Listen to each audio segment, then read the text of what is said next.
tarde, família. Estamos aqui novamente aqui na nossa hold, mas não é da madrugada.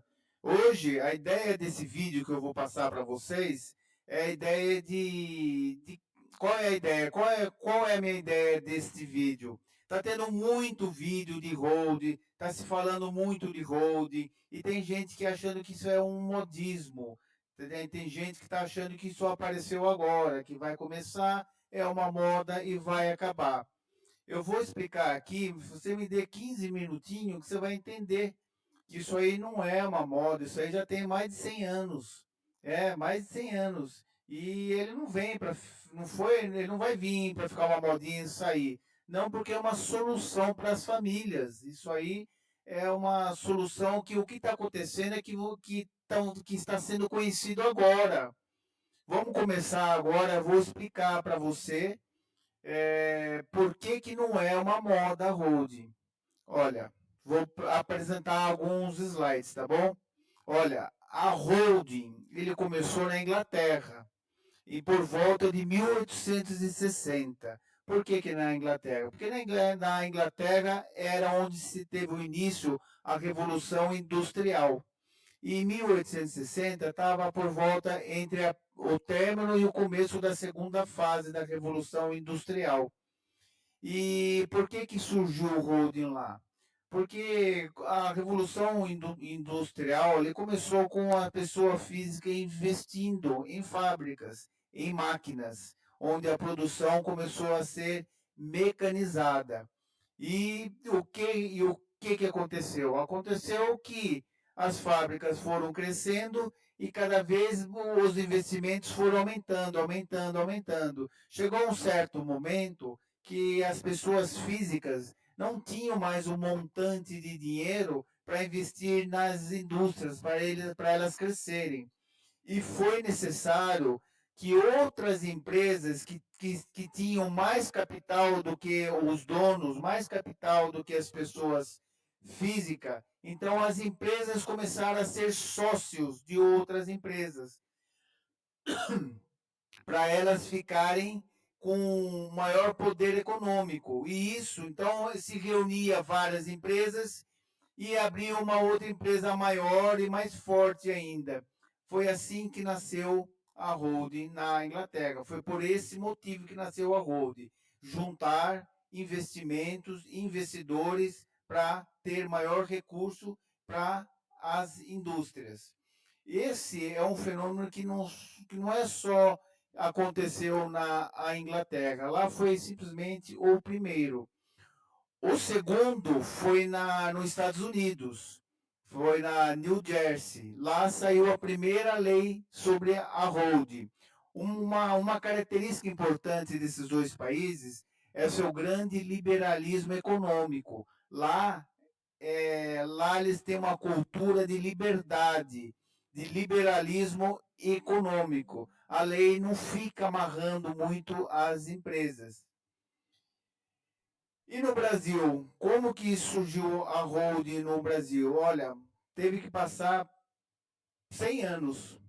100 anos para começar a vir aqui para o Brasil. Na época que surgiu as holdings nos Estados Unidos, na Inglaterra, o que se tinha no Brasil na época? Na época a gente tinha o Código Comercial de 1850. Só que esse código comercial tinha apenas 3 artigos sobre sociedades por ações, que eram as empresas que tinham um capital aberto. Era o artigo 274, 275, 276. Não falava nada que uma empresa podia ser sócia de outra empresa. Esses 3 artigos falavam de empresas de capital aberto. Só esses 3. Então era uma pobreza franciscana. O Getúlio Vargas tentou mudar isso aí através de um decreto, é o decreto 22.627. Só que era um decreto muito pesado, ele não dava a devida liberdade para as empresas. Era um decreto onde ele ficava muito amarrado, pesado. O Brasil sempre teve uma cultura de uma legislação intervencionista. tinha que ter uma autorização para tudo. Se você quisesse abrir uma empresa de capital aberto, você tinha que pedir autorização para o governo. Então, não vingou e não melhorou esse decreto. Só que aconteceu uma coisa muito boa no Brasil. Aconteceu isso aí em dezembro de 1976. Foi a promulgação da lei da SA, Lei 6.404. E essa lei foi um marco de uma importância enorme. Teve um papel fundamental para o desenvolvimento econômico do Brasil. Foi um marco importante para o sistema jurídico e econômico desse país. Trouxe diversas mudanças e impulsionaram o crescimento. E o que mais foi importante? O mais importante foi deu possibilidade de vir capital estrangeiro para o país. Sim, com a lei da SA trouxe mais confiança e os investidores no exterior começou a olhar o Brasil por outros olhos e começaram a fazer investimentos para cá. Essa foi uma grande sacada, foi uma grande feita pelo nosso ministro da Economia da época, Mário Henrique Simonsen. Esse foi um dos ministros de maior destaque na história da economia do Brasil. Ele foi professor da USP, da Fundação Getúlio Vargas, da PUC do Rio de Janeiro, e ele que foi o mentor dessa lei das SA. Ele, ele se baseou muito na lei norte-americana, na lei de modelo de corporações comerciais dos Estados Unidos. E, por sorte, como os Estados Unidos era um país de liberalidade econômica, a lei veio também com uma liberal econômica. Isso aí foi muito bom, porque isso trouxe confiança e as empresas cresceram bastante. Mas, peraí, aonde você quer chegar com isso? Por que você está falando todas essas histórias? Por que eu estou ouvindo isso aí? Calma que eu já vou te explicar. Você tem que entender que a cultura brasileira, ele é uma cultura que preza por leis de intervencionismos. As nossas leis são muito intervencionistas, tem muita regra, precisa de muita autorização. Do contrário, a lei da SA não é uma lei intervencionista, é uma lei de grande liberalismo. Isso aí foi um oásis no meio de um deserto de leis de intervencionista. Isso aí trouxe frutos no meio societário, no meio da contabilidade das empresas abertas, fez um boom, fez um crescimento muito fértil. E o que trouxe esta lei na hora? Essa lei simplesmente trouxe que as grandes fortunas da época, as grandes famílias que tinham as grandes fortunas, abraçaram essa lei. Como em 1976 não tinha internet, as comunicações eram muito pobres, só era por via rádio ou via TV. E essas famílias dessas grandes fortunas já tinha sua sociedade anônima e contava com grandes bancadas de advogados que eram especialistas na área societária, na área de SA, coisa muito rara que até nos dias de hoje são.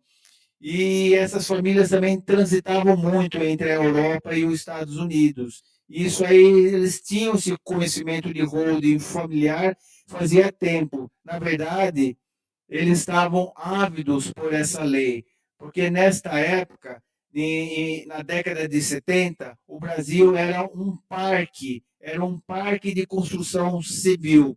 Foi a época em que o Brasil cresceu, tinha muitas construções, e as grandes construtoras e as grandes incorporadoras precisavam de uma lei para regular as empresas deles.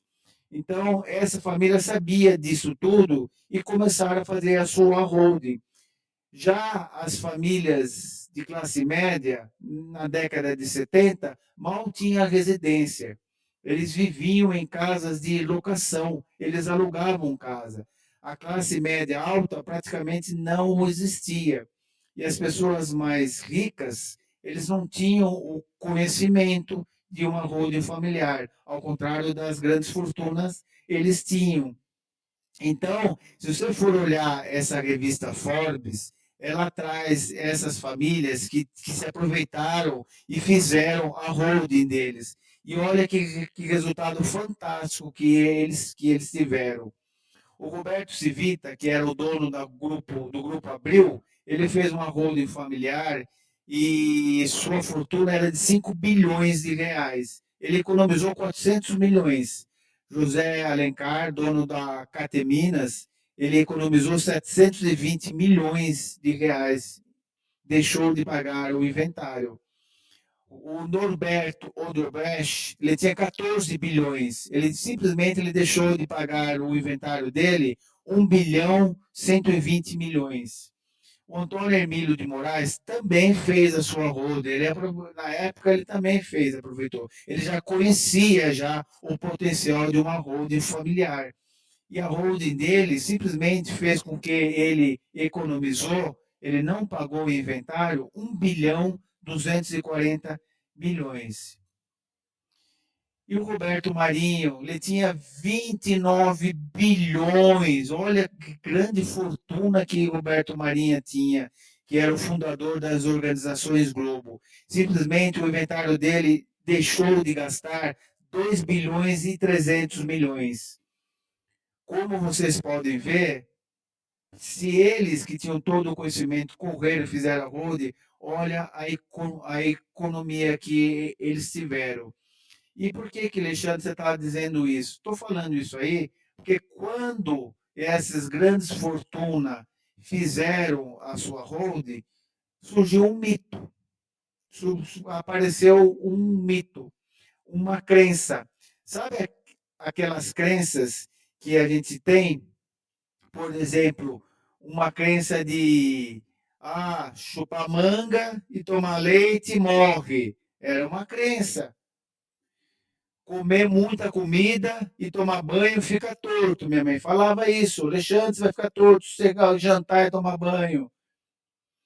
Os nossos avós, eles não tampavam o espelho quando tinha chuva de raio, porque eles achavam que espelho atraía raio. E o chinelo virado, Deus me livre, isso aí mandava a mãe para o inferno, matava a mãe. Eram mitos, era tudo mitos, eram falsas crenças. E surgiu essa falsa crença de que uma holding só as famílias milionárias que devem fazer holding. Então ficou um pouco isso na cultura. Mas com o advento da internet, a partir da década de 90, a partir da década de 80, começou a surgir créditos imobiliários, onde a classe média pôde pegar. Então, a classe média vai mudar, vai ter uma alteração. A maioria delas começam a ter sua casa própria, ter o seu primeiro imóvel. Aumenta e surge a classe média alta e as classes mais altas do que a classe média alta. E com isso surgiu famílias com um imóvel, dois, três imóveis. E eles não estavam sabendo, só começaram a saber a partir do ano 2000. 2000 para frente, com o advento das redes sociais, que começou a disseminar a presença e a existência das holdings. E teve um boom agora, nos últimos 5 anos. Por isso que nas redes sociais tem bastante sobre holding, porque as famílias estão descobrindo. Isso aí, se isso aí não tivesse audiência, as redes sociais também não iam aparecer sobre holding. Está tendo audiência porque é uma coisa muito boa. Então, como vocês podem ver, a holding veio para ficar. Ela não é simplesmente, ela não é simplesmente uma moda. Ela já tem mais de 100 anos, simplesmente está mudando a crença. O que você está vendo agora é que está a crença que o pessoal tinha de que a holding era só para gente de grandes fortuna, essa crença está sendo pondo fim. Assim como aqueles mitos, aquelas crenças chupa-manga com leite, também está acabando a crença de que se achar que inventário só pode ser para grandes fortunas. O Brasil tem aquela cultura de comprar um carro e já fazer o seguro. Ele sai da concessionária já com o veículo segurado. Nos Estados Unidos, eles têm essa mesma cultura, eles já compram o imóvel e já fazem holding. Então, vocês que estão aí com essa crença ainda, holding é cara, holding não é cara, holding vai fazer você gastar menos. Além de você não pagar o imposto do o inventário, se você tiver casas e locações, você vai pagar menos, você vai pagar menos tributos. Sem contar os outros benefícios que eu vou depois, numa outro vídeo, eu vou contar sobre o mindset que muda da família para um pensamento de investidor. Os filhos ficam com uma cabeça maior de empreendedor. Na verdade, lá para frente, quando os filhos crescem, a holding acaba sendo uma incubadora de empresas da própria família. Não é à toa que nos Estados Unidos eles cobram 40% o inventário para forçar as famílias a tirarem os bens da pessoa física e passar para uma pessoa jurídica, para fazer a economia do país virar. Então, eu espero que vocês tenham entendido. Qualquer dúvida que vocês tiveram, manda aqui, manda mensagem que eu, à medida que eu vou lendo, eu vou respondendo. Eu espero que vocês tenham uma ótima tarde e que Deus abençoe a sua família. Até mais.